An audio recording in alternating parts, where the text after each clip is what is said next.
Good afternoon. Bon après-midi. J'espère que vous êtes bien rétablis de la sieste après un bon déjeuner et de toutes les informations que nous avons reçues aujourd'hui. Et franchement, j'ai demandé qui étaient les jeunes leaders futurs de notre Église et vous allez apprendre beaucoup aujourd'hui. Je voudrais vous présenter maintenant ces personnes. Bethany Amy, qui est un membre du conseil d'administration de la division sur les ministères des jeunes. Elle est aussi le chef de délégation de Greater New Jersey. Nous avons Jani Jamba. Elle est membre du conseil d'administration de la division du ministère avec les jeunes. Et elle nous vient de Mainz, Allemagne. Elle a voyagé 10 heures en avion pour être ici avec nous. Nous avons aussi Vénus Megatula, un autre membre du conseil d'administration de la division des jeunes et du ministère du discipulat et la table connextionnelle. Et aussi, elle est la directrice d'un groupe de jeunes aux Philippines et elle a passé 17 heures en avion pour être avec nous. Et finalement, nous avons Maggie Teller. Elle est la coprésidente de la division du ministère avec les jeunes, membre du conseil d'administration de Discipula et aussi elle est chargée du ministère des jeunes au Colorado. Et Maggie, est-ce que tu peux nous dire exactement ce que nous allons discuter? Alors, avant de vous dire le contexte de notre discussion, j'ai une question. Est-ce que vous avez un téléphone portable ou un ordinateur pour prendre des notes? Ça nous distrait. Alors, je vais vous demander que pendant les prochaines 30 minutes, de ne pas utiliser de technologie. Vous savez combien c'est ennuyant lorsque les enfants jouent avec leurs appareils et que vous essayez de leur parler? Alors, ne faites rien. Écoutez-nous. En tant que membre de la conférence du Tennessee et un délégué à la conférence générale 2020,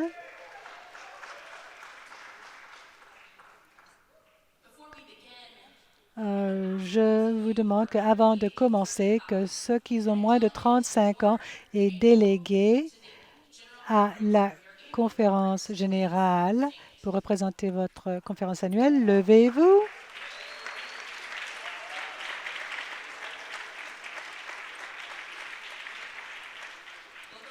Le regardez. Si si vous êtes votre chef, si vous êtes chef de votre délégation, restez debout. Il y en a un, deux, trois. Regardez, il n'y en a pas beaucoup. Est-ce que vous nous voyez? Est-ce que vous nous remarquez? Nous vous voyons. Est-ce que vous nous avez vus depuis un jour et demi?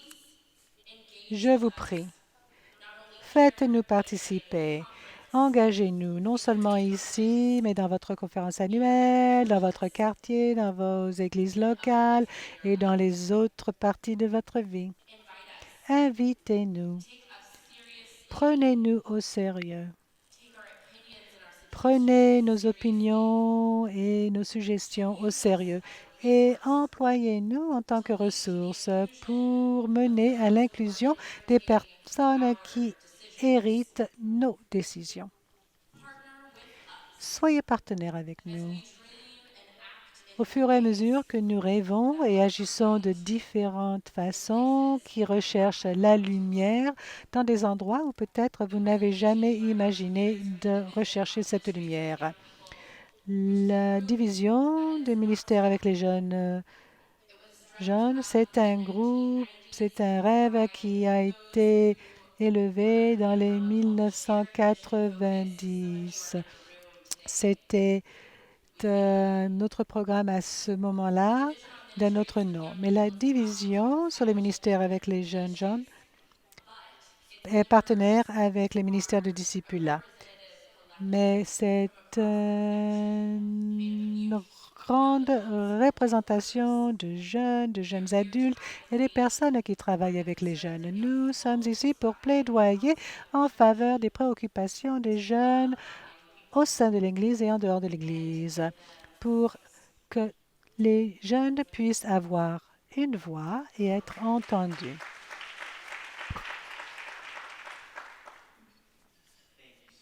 Merci beaucoup, Maggie. J'apprécie ceci vraiment. Alors, je vais commencer cette question. Est-ce que tu peux nous dire quel est le réseau des jeunes, le réseau connextionnel des jeunes? Alors, c'est un autre nom pour la division sur le ministère des jeunes. Alors maintenant, nous avons changé d'aspect et tous les paragraphes 1200 quelque chose qui c'était auparavant la division sur le ministère des jeunes personnes, maintenant, nous espérons, deviendront les jeunes, le réseau connextionnel des jeunes, parce que nous ne savons pas, nous n'aimons pas vraiment la division. Et ce n'est pas vraiment un bon terme ici pour l'Église pour l'instant. Nous voulons être un réseau. Nous voulons souligner que nous sommes une connexion de jeunes venant de différents contextes, qui ont des différentes perspectives théologiques, de différentes cultures, et vraiment d'affirmer et d'embrasser tout ceci et d'être vraiment, être connectés dans nos propres contextes, mais aussi les uns envers les autres. C'est un groupe de plaidoyer et c'est un groupe de connexion pour les jeunes à tous les niveaux dans l'Église méthodiste unie. Alors, Vénus, mais comment est-ce que ce réseau pourrait inclure et connecter les jeunes? Bon après-midi. Bon après-midi. Certaines des choses que nous faisons ou que nous rêvions lorsque nous essayons de créer la connexion, le réseau connexionnel, ce qui est important pour nous, c'est la durabilité, la créativité pour que nous puissions faire le travail sans avoir un moins grand groupe de personnes. Mais pour assurer que nous ayons de la créativité dans notre réseau pour que maintenant nous pouvons aussi le faire dans nos régions ou conférences régionales efficacement et pour accomplir le but de ce réseau pour les jeunes. C'est pour plaidoyer en faveur de la participation des jeunes à tous les niveaux de l'Église. Alors, Bethany, qu'est-ce que les jeunes vont gagner à partir de cette restructuration? Alors, l'idée, c'est que ce groupe soit beaucoup plus flexible et efficace pour qu'ils puissent faire leur travail plus facilement. Une des choses qu'ils vont perdre, par exemple, puisque nous sommes tous à un moment donné où les ressources et les restrictions financières et les réalités financières font partie de notre vie. Donc, nous allons perdre certaines voix à la table parce que maintenant, nous allons réduire le nombre de membres de notre conseil d'administration. Johnny, comment les jeunes gens ont fait un impact au cours de quadriennat? Alors, le quadriennat dernier, les jeunes ont fait un impact sur l'Église générale en ayant, par exemple, la convocation des jeunes, là où les jeunes ont pu faire du travail législatif. Ils ont écrit des amendements à la Constitution et puis ils ont aussi élaboré une déclaration d'unité qui indique la position des jeunes clairement concernant la situation actuelle de l'Église. C'est de rester unis dans l'esprit en tant qu'un. Donc, c'est pour être unis en tant qu'un seul membre, un seul corps du monde de Christ, malgré l'idéologie politique, les cultures, la langue, nationalité et aussi identité personnelle.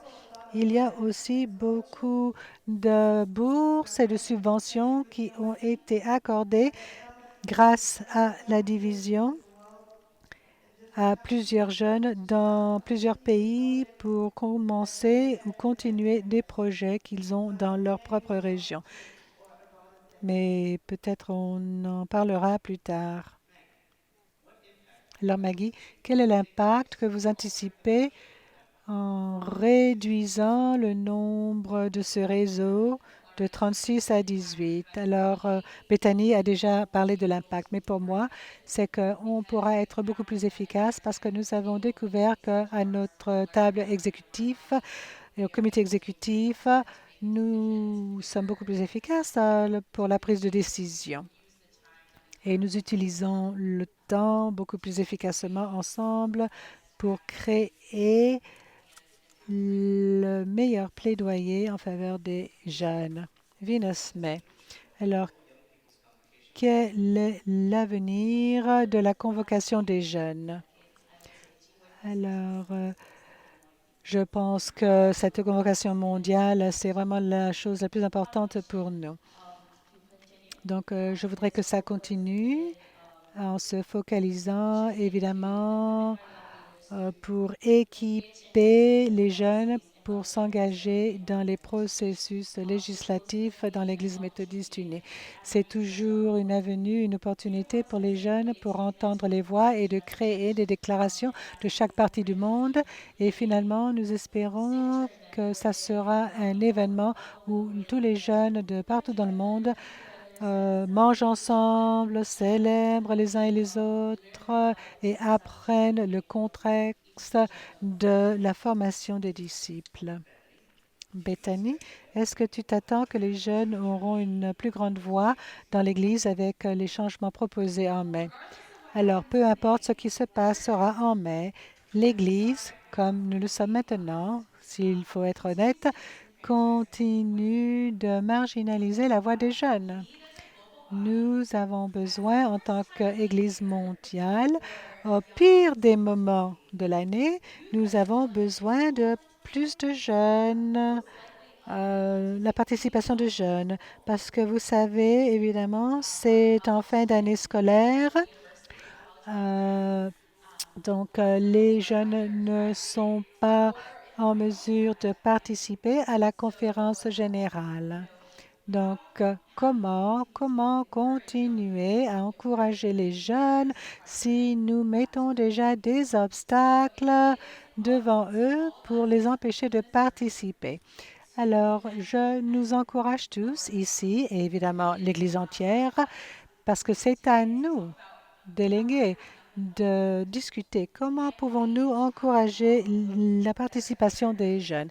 Et je vous encourage tous de reconnaître que la table est grande. Il y a de la place pour d'autres voix et je voudrais vous demander que comment vous tous ici pouvez vous engager à avoir de l'espace, non seulement de l'espace, mais pour assurer la présence, pour entendre la voix et la participation des jeunes.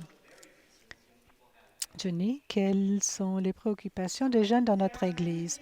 Alors, il y a beaucoup de choses qui concernent les jeunes. Par exemple, le fait de ne pas être inclus à la table par rapport au protocole, même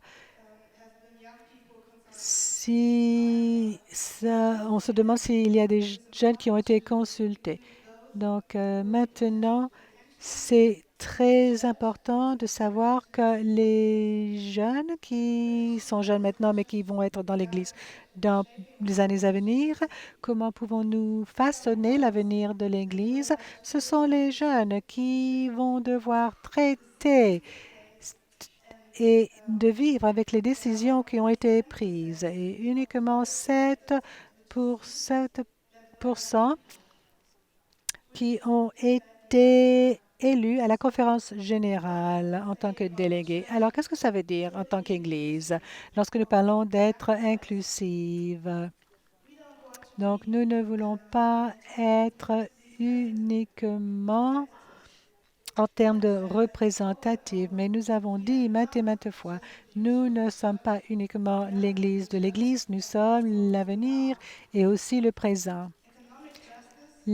Justice économique, la justice sociale, la justice raciale pourraient aussi être des mots-clés pour commencer. Mais ceci dit, la plupart des jeunes avec qui je parle veulent que l'Église se déplace et ébranle tous ces obstacles pour qu'ils fassent de vrais programmes pour les jeunes dans leur communauté. Nous voulons avoir une église où nous ne sommes pas gênés d'inviter nos amis pour qu'ils viennent nous rejoindre.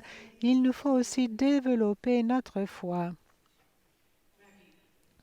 Alors, Maggie, quels sont les exemples de ces subventions, de ces bourses pour les jeunes? Alors, je serai ici toute la journée d'énumérer tous ces bourses, mais à travers le Fonds pour le ministère des Jeunes, nous avons répondu et subventionné plusieurs initiatives pour les jeunes autour du monde.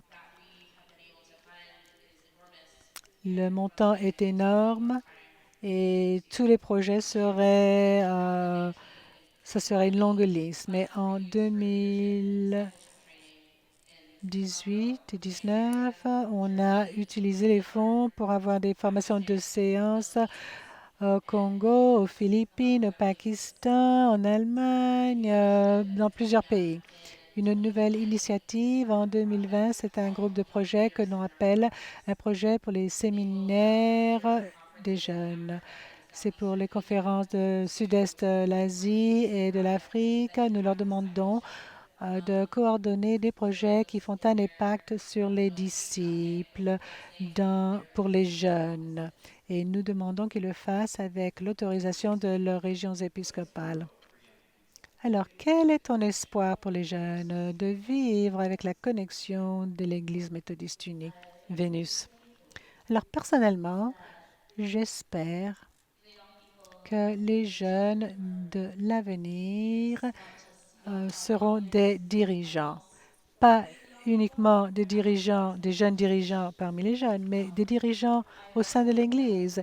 Et j'espère que nous allons continuer nos conversations pour que nous étendons la grâce les uns envers les autres,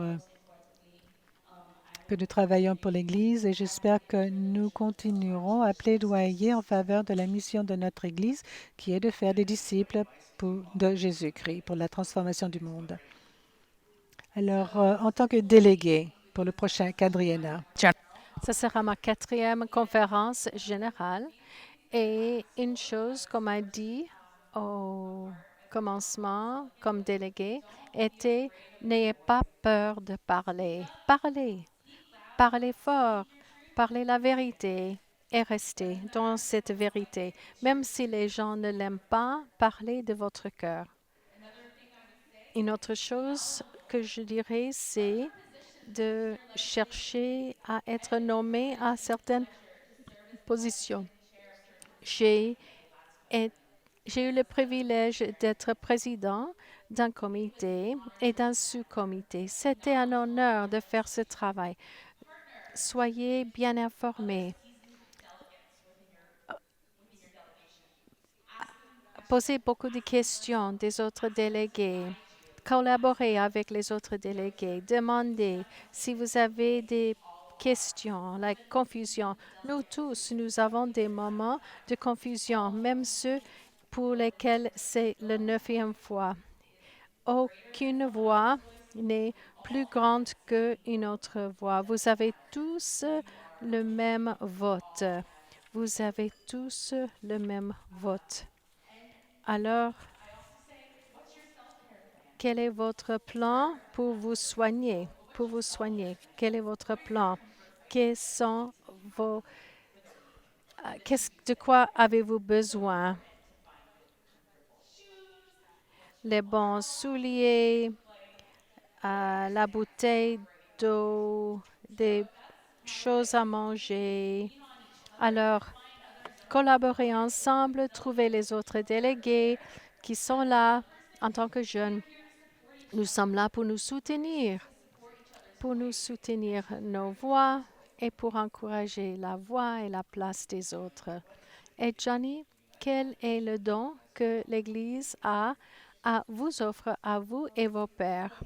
Pour moi, personnellement, c'est un don que pour aimer mes frères et sœurs en Christ et pour se connaître et pour savoir que nous sommes une grande Église globale. Et je suis heureuse de trouver des amis dans l'Église méthodiste unie. C'est la famille à moi. Et je suis reconnaissante aussi pour la possibilité d'échanger nos expériences spirituelles.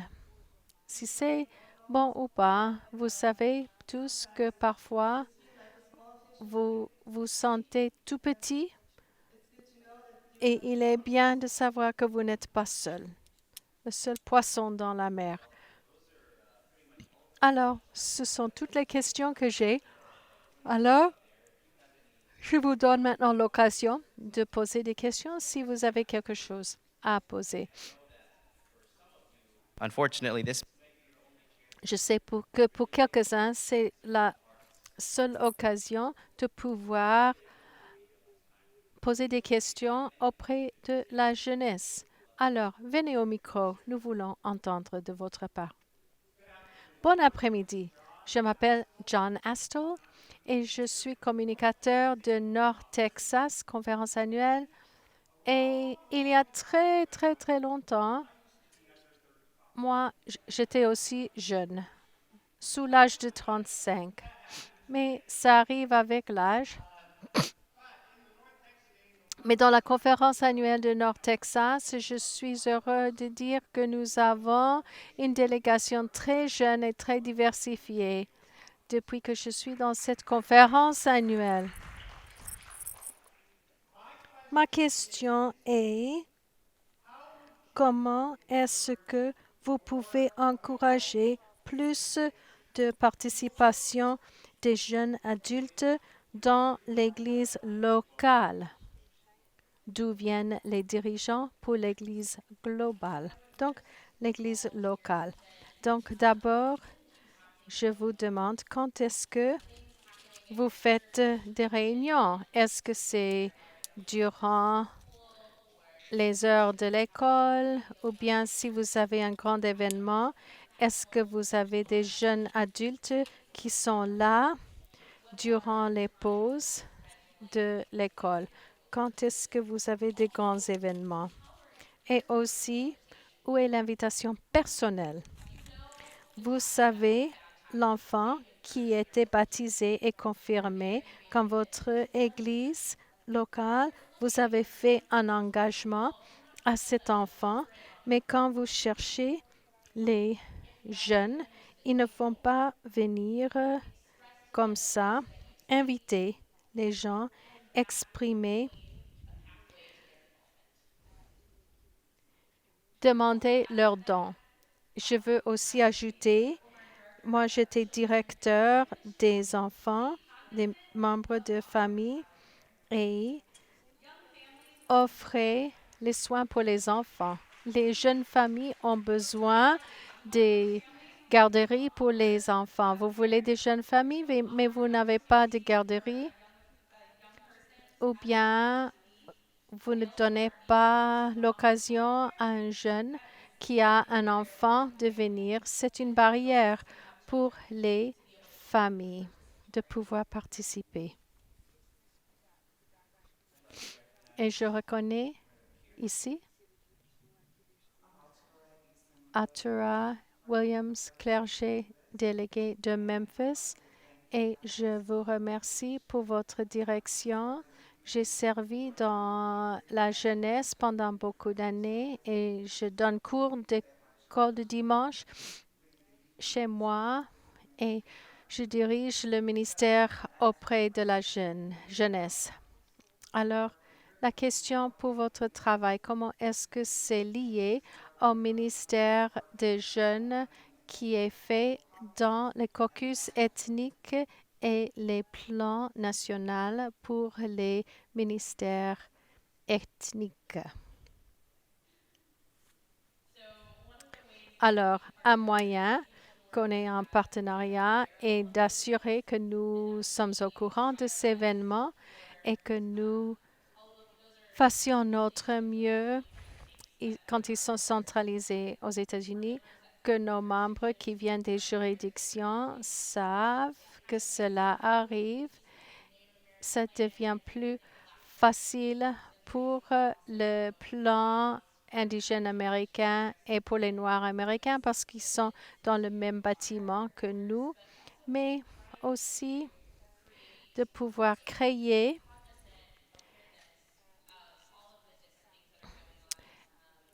une connaissance, un calendrier où nous pouvons savoir quels sont les événements. Je n'ai pas pu assister à un événement de la jeunesse où je n'ai pas reconnu quelqu'un. Alors, c'était merveilleux de continuer ces connexions. Et je crois que la manière qu'on apprend, c'est quand les autres partagent aux médias sociaux et avec notre connexion qui s'appelle Basecamp. Aussi, je dis que plus de collaboration est toujours bien. Alors, le plus que nous pouvons collaborer en tant que jeunes, le groupe de développement de stratégie, le plus que nous connaissons ces plans, et c'est merveilleux. Ça sera merveilleux. I just have a quick question. You mentioned social media. I'm a communicator. What platforms Je suis communicateur. Quelle plateforme est-ce que vous employez local church or from a conference when it comes pour le média social? Pour le média social. Qu'est-ce que vous employez plus? Dans ma conférence annuelle, je viens d'Allemagne. Nous employons WhatsApp parce que c'est la plateforme qu'ils emploient et nous employons un peu de Facebook. Ce n'est pas très employé maintenant, ils emploient autre chose, bien que Facebook est toujours là, mais ce n'est pas tellement à jour. C'est pourquoi je demande. Et puis, nous avons Instagram et il y a beaucoup d'actions là. Alors, c'est là où ça arrive.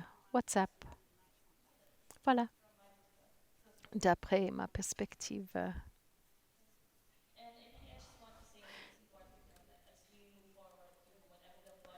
Donc, nous voulons que ce soit un réseau. Le langage de disciple-là, nous serons des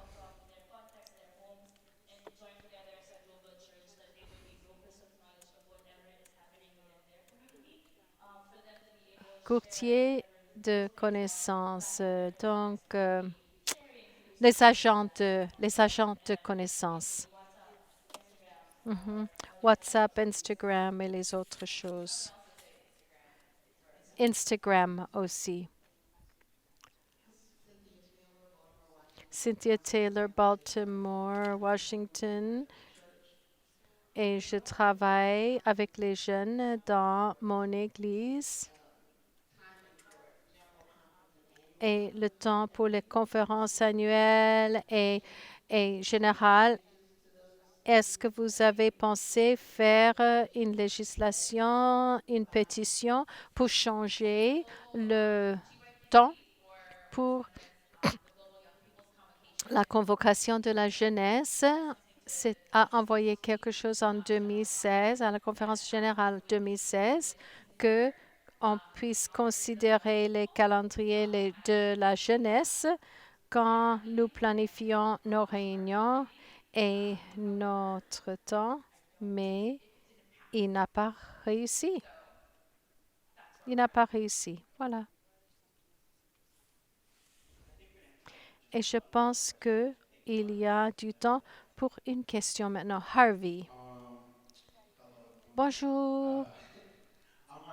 Je m'appelle Harvey Tukata. Je suis délégué venant de Legacy à la conférence générale. Je suis jeune de couleur, mais je veux redire quelque chose. De tous les niveaux de la conférence, dans vos groupes de sport, les jeunes, les enfants, les jeunes adultes, nous tous, nous avons des voix individuelles. Pas collectivement, nous avons tous des voix. Nous tous, nous devons reconnaître ça. Il faut reconnaître que nous ne pouvons pas minimiser les jeunes. Oui, nous sommes jeunes, nous n'avons pas d'argent, mais nous tous, nous avons une voix, nous avons des idées, nous sommes tous forts, nous devons nous rendre compte. Parce que moi, en tant que chef de délégation, je me sens sans voix dans mon église et dans ma délégation et dans ma conférence. Mais je veux sortir de cela et je suis calme, je ne parle pas beaucoup quand je suis à l'aise, mais je parle beaucoup. Mais je commence à sortir de ça, aider les jeunes de sortir d'eux-mêmes. C'est ça ce que je veux dire, de tous les niveaux, pas seulement dans l'Église, mais dans les écoles, dans les sports, les programmes de sport, tout partout. Et autre chose, j'emploie Twitter, Instagram. Je sais que les gens aiment les images. Moi, je n'aime pas les images, mais Twitter, c'est là où je suis. Les hashtags, non. Mais faites ce que vous voulez. Voilà, voilà, c'est ça. Merci beaucoup pour votre temps. Merci. Je veux ajouter encore une chose, une dernière chose. Je ne sais pas. Est-ce qu'elle peut demander la question? Elle peut répondre? Non, on n'a pas le temps. Il n'y a rien comment ça a toujours été. On ne peut pas dire. Comme ça a toujours été. Merci Maggie. Merci beaucoup. Merci à tous.